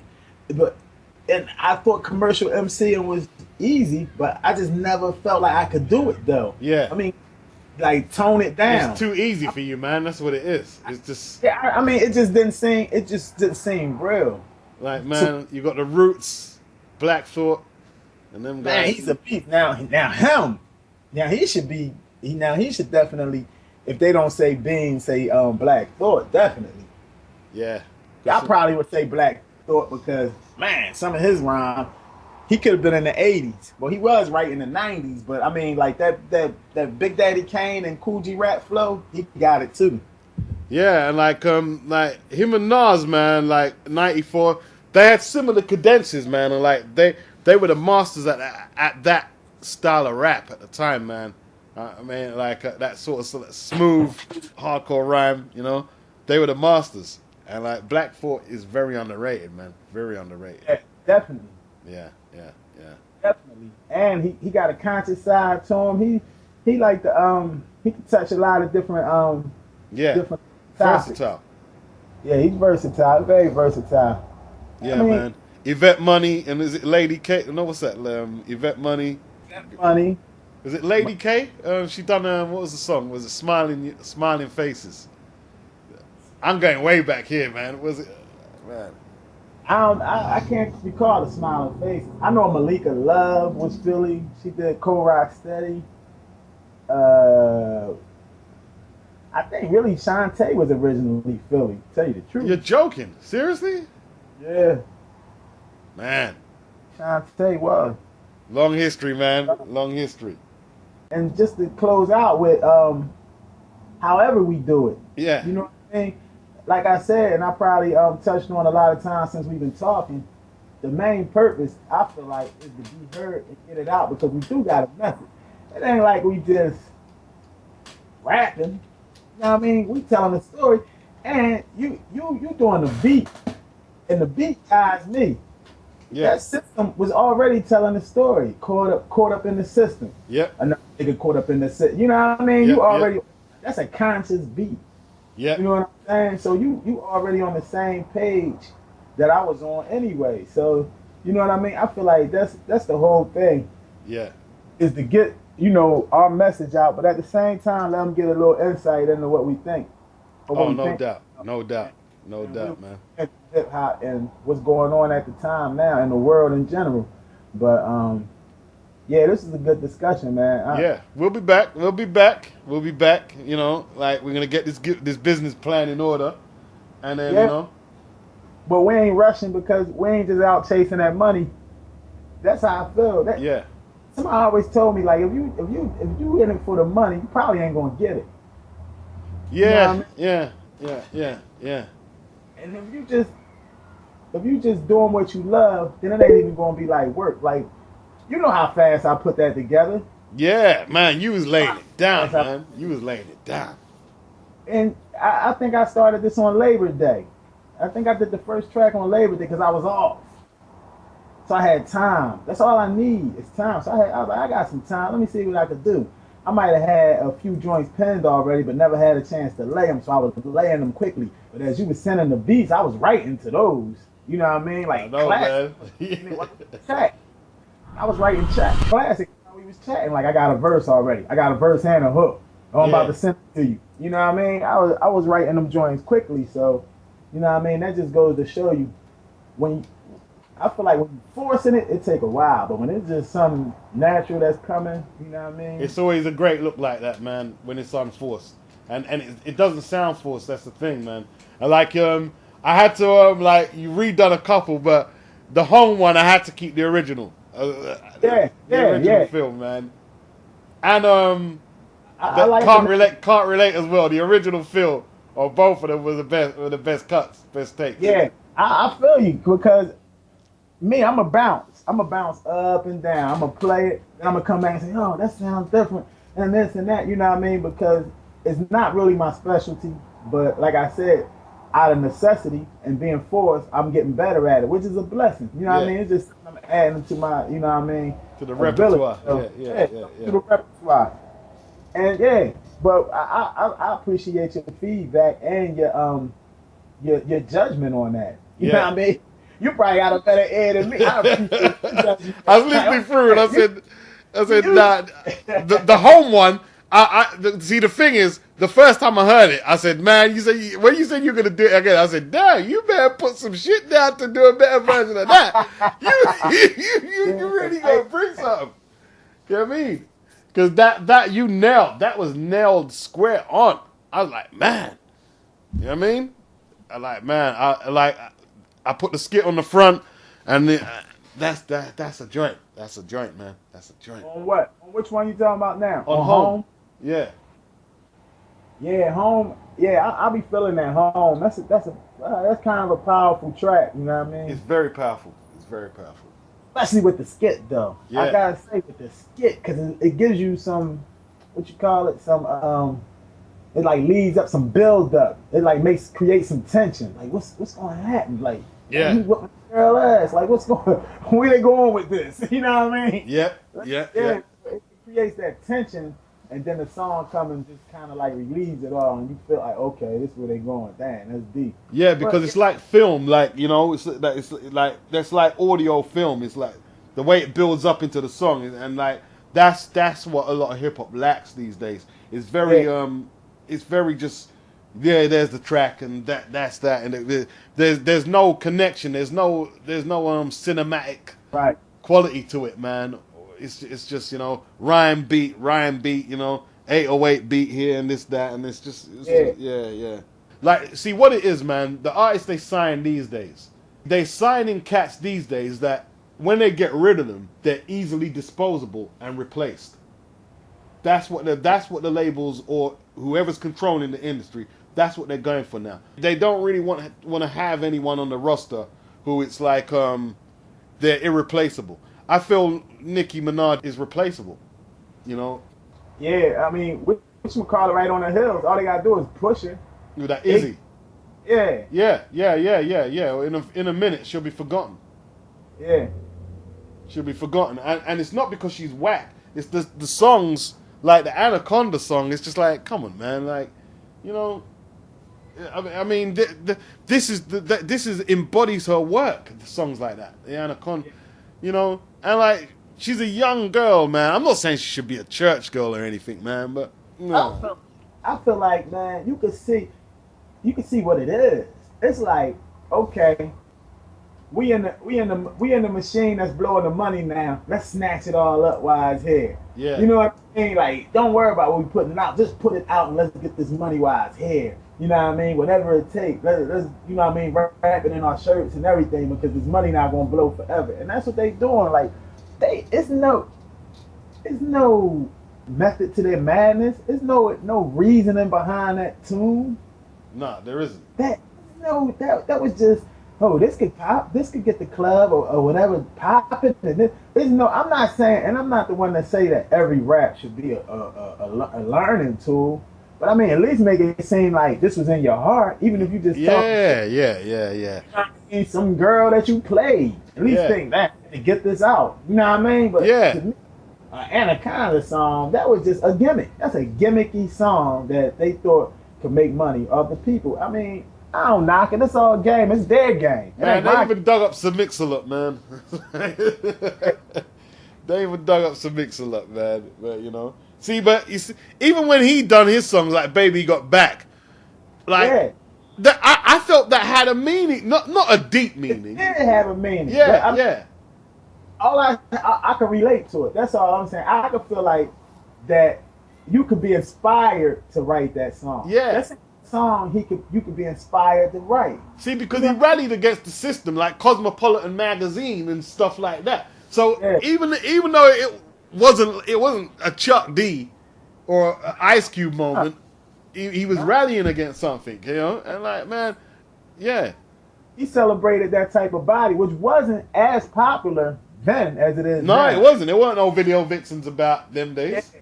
Every chick want a big booty now, but back then, just like he's had in the record, oh, Becky, look at her butt. You know what I mean? Yeah. It was.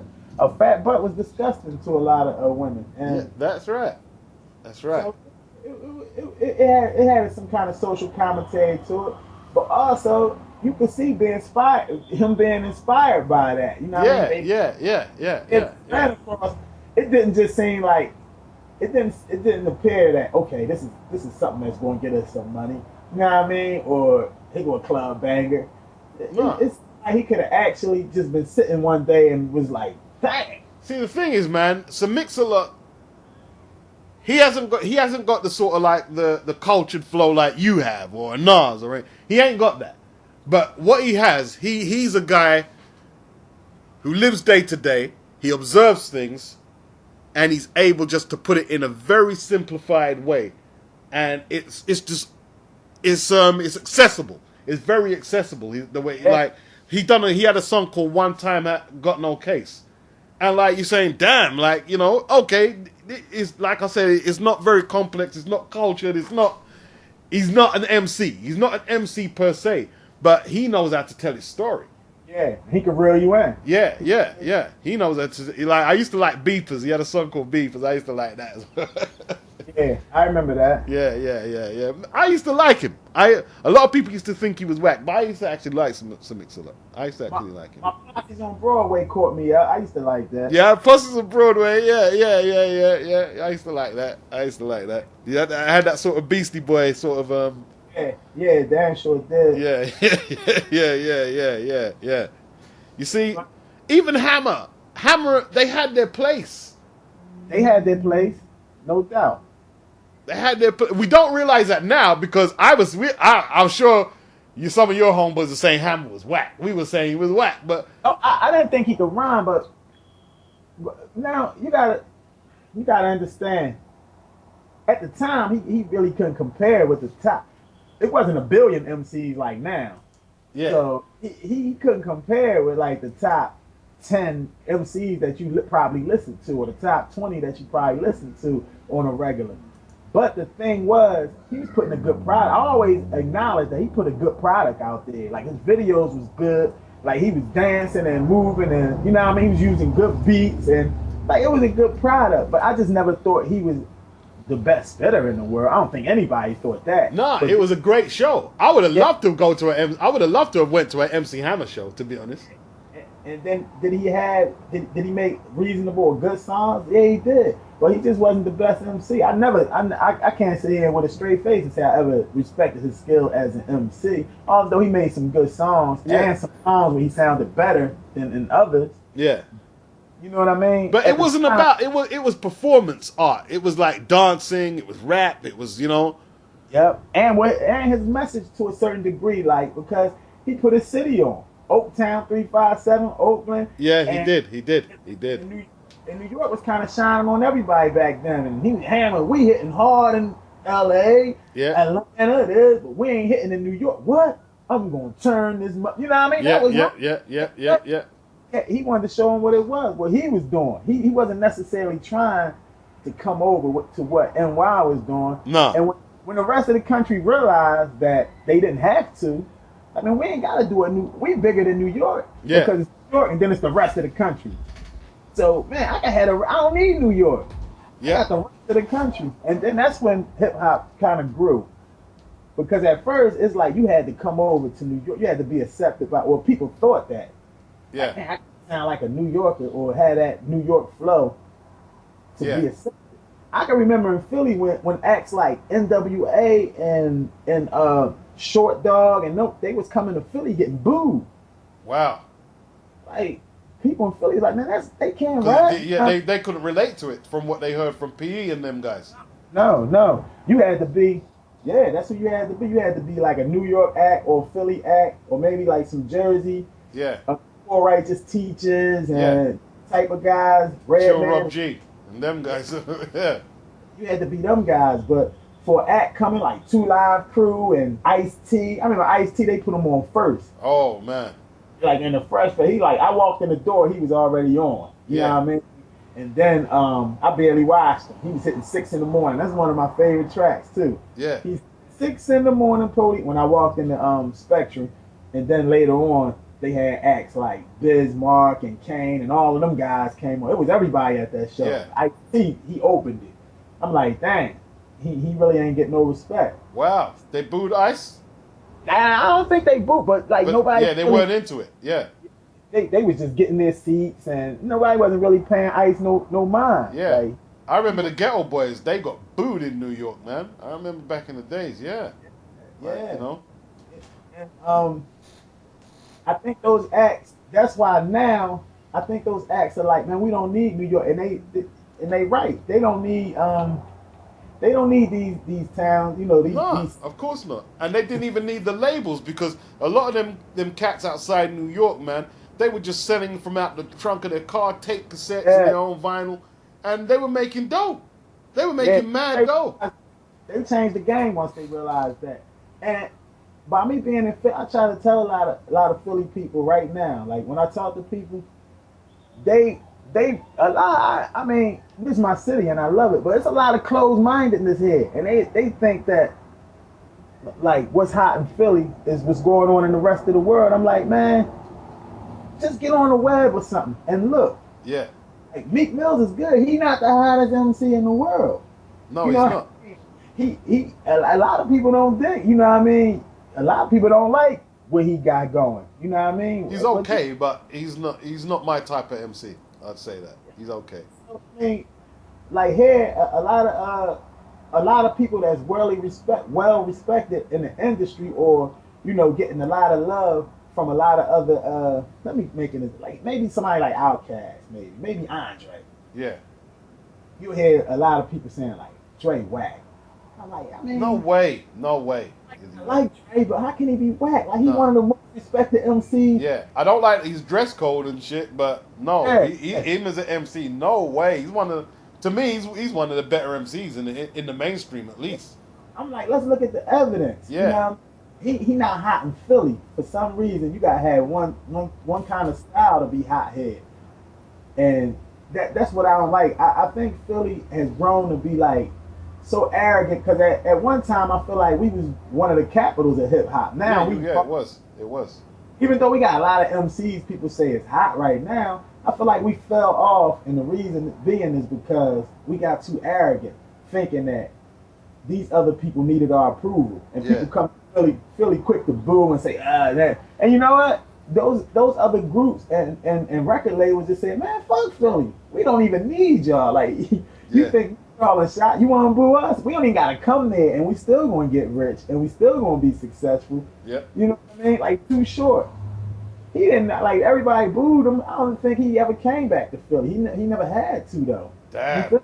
Like that's just an example. Like I mean, I probably could go on and on, but I'm just saying, in the long run, it kind of hurt Philly because it's like we closed ourselves off. Yeah. And in the long run, we went from being like one of the main cornerstones of hip hop. Like in my day, it was New York. To me, it was New York and Philly. Yeah. Probably L.A. or something like that. Then man, I don't know. But I know most of the rappers in the '80s was New York. New York had it on lock, and then there was a few Philly MCs. And you know, Well, State Prop brought it back a little. yeah. Now, what I'm saying though is, if you look at how the game grew from there, advanced from that day, all those other places got. See, this is the problem with Philly right now. All those other places, who people in Philly swear Philly MCs are better than and this and that. Okay, but all those other places, what they got that Philly don't got is some type of music mogul in their city. Yeah. Some type of music, some type of hip hop epicenter in their city. Like Atlanta, they had so many labels out of Atlanta. You got Jeezy and his label. You had So Def and that label, and you know what I mean. You could go down there. They signing people. LaFace Records. All you know, they got all kind of stuff going down. You see the thing with Philly, man. Like I think, like you said, because from early, they were you was in hip hop, and like you had the DJs. I don't think you ever like separated your sound from the East Coast, so it got to a degree it got stranded. Like there's not a Philly sound. Is there a Philly sound in hip hop? Would you say?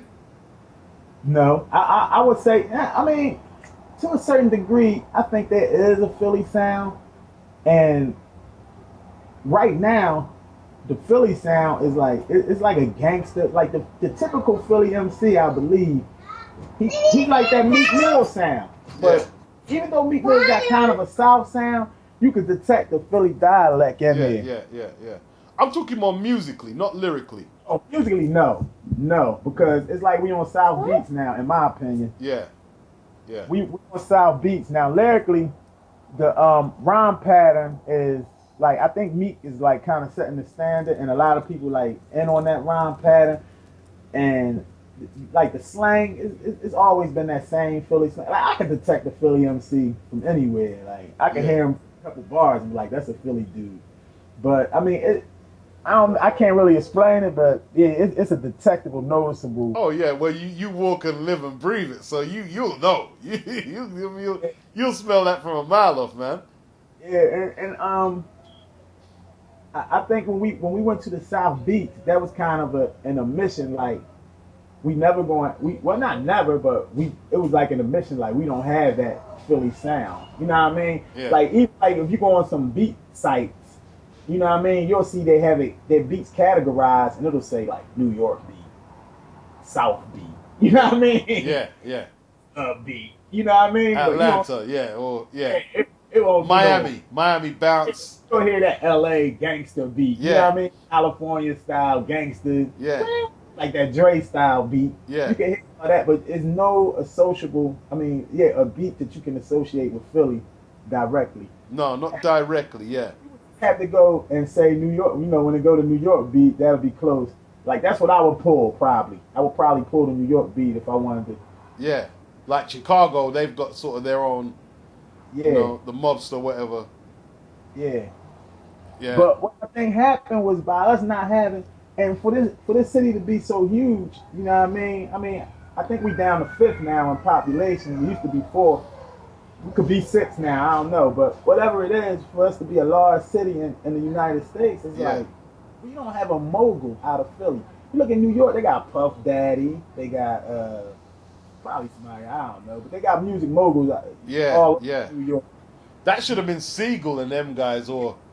Yeah, they should be like the Puff Daddy of Philly, like running a big label. Yeah. You they signing all this talent up in Philly, but you don't have it. You got Philly artists running to every other state in the whole country trying to sign on. Like when Gilly, one of the hottest MCs in Philly, at one point he had to leave and go and sign a deal with Cash Money. Then he went through the whole thing with Lil Wayne.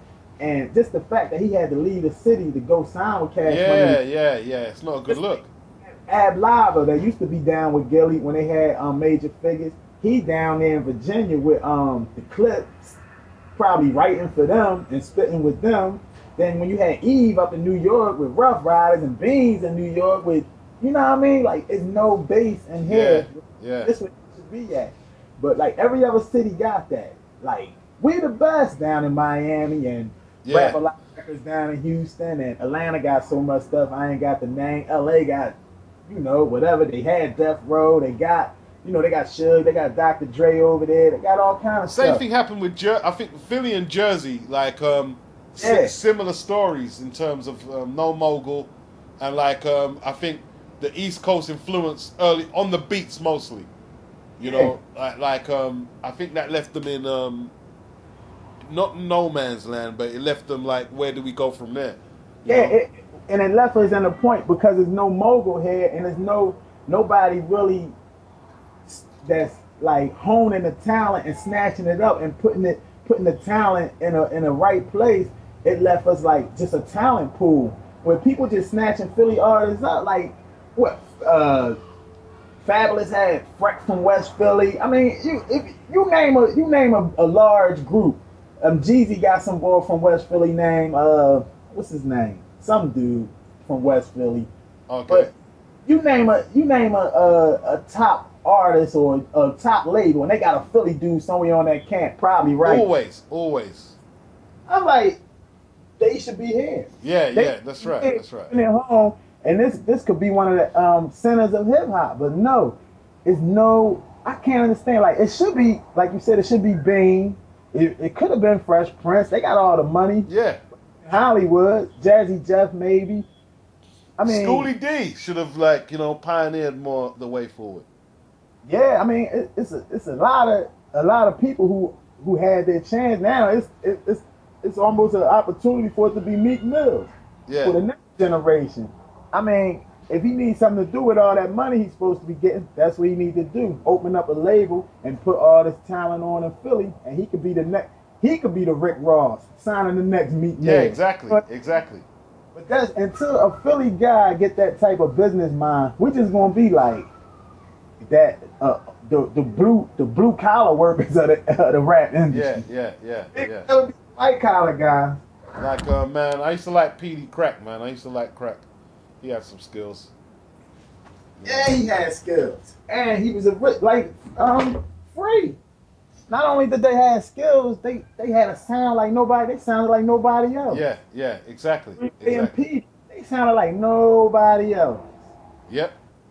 Man, and it's a shame that they had to take that talent and, you know, probably get raped on somebody else's label in another whole city or state instead of keeping it right at home and, you know what I mean, blowing up this. Well, State Prop helped build, to me, they done more for New York than Philly. Yeah, I guess because they didn't, I don't know. It's like they left home, but then I figured you're supposed to leave home. It's like when you got a family, you leave home, you go out, you make the bread, you kill the cow or whatever, you bring it home. You know what I mean? You bring it home. Yeah. You know what I mean? But it's like they made that money and then they just kept it in house.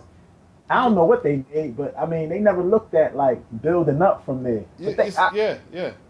I'm sure they could be moguls by now. Yeah, they could be. Because it's a shame, man. Because to me, like the Rock without State Prop, like they wouldn't have been as powerful as they were. Like they was integral. When you think the songs they did, man. What's the song? What Just Blaze did? Everything We Do Is Wrong or whatever. That song, and man, that was an amazing song. Yeah, man. Flip Side. And then I mean, a lot of people in Philly talk about it, but like the influence on a lot of people say, man, you could hear Young Chris all in Jay-Z style. He would start calling himself Young Hove and this and that. Right. Like a lot of people say he sounds just like Young Chris, and Then he said he took Spark's song that was his song that give it to me that beat that bump. Oh yeah, yeah. I remember that. And like they just paid him a flat fee for that hook, man, and then it went worldwide. He sat next to him in the video for a little bit. But I mean, all of that to me is like it's all because we haven't been on our business. I mean, I haven't been that deep in the game far as I haven't had records out and all that all this time. I was on the shelf, but still since I've been home, I focus more on being an artist than a business.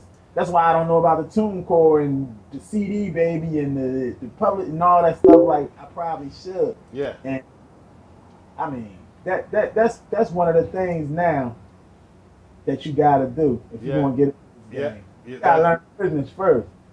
We'll get to it, man. We're gonna get to it.